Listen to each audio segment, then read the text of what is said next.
Bonjour mesdames et messieurs, et bienvenue à cette édition d'information sur Camer TV Info, la chaîne d'analyse de l'actu au Cameroun. Ne rien taire pour plaire, ne rien dire pour nuire est notre credo. Voici pour commencer le titre de cette édition.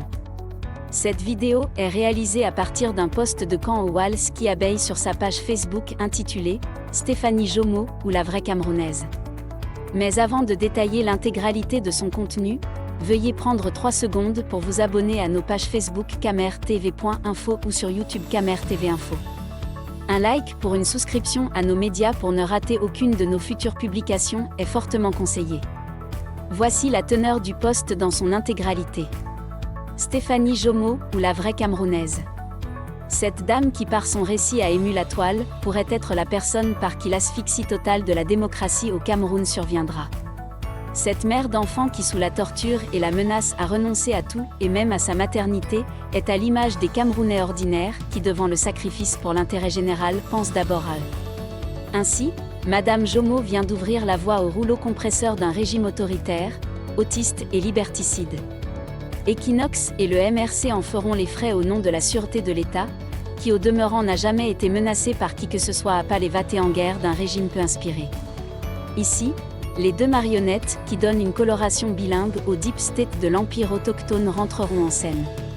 Peter Essoka, président par figuration du CNC, sera obligé par le clan de rédiger une note suspendant Equinox, et Atanga J quant à lui sera sommé de faire interdire le MRC au nom de l'ordre public. Il est clair que le régime fragile veut faire le grand nettoyage avant l'arrivée des démocrates aux affaires, et sa forte communauté afro-américaine au poste de responsabilité, elle qui est très portée sur les problématiques liées à l'Afrique, notamment les minorités.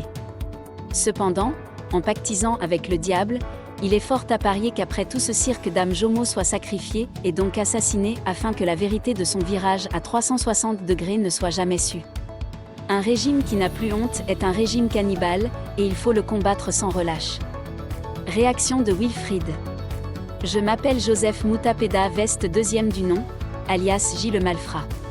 Je viens de libérer Stéphanie Jomo, après l'avoir obligée à accuser Equinox et le MRC de lui avoir donné des sous pour inventer ma tragédie du Nozo, et accuser Vondo Caspé et son régime. Pour cacher la honte, je lui ai dit de ne pas prendre d'avocat, sinon par manque d'arguments face à eux, je ferai la seule chose que je sais, à savoir le banditisme.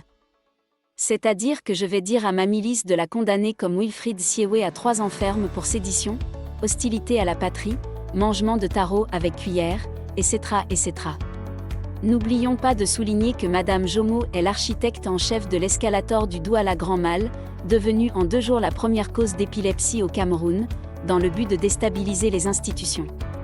Transparency International est mon témoin. Je ne raconte jamais de mensonges. Veuillez prendre 3 secondes pour liker la vidéo et la partager. N'oubliez pas de vous abonner à la chaîne YouTube Camer TV Info. À bientôt pour de nouvelles publications. Hashtag End Anglophone Genocide. Hashtag End Bayer. Hashtag Save Our People. Hashtag Save Cameroonians. Hashtag End No So War. Hashtag Stop Mayor Crimes.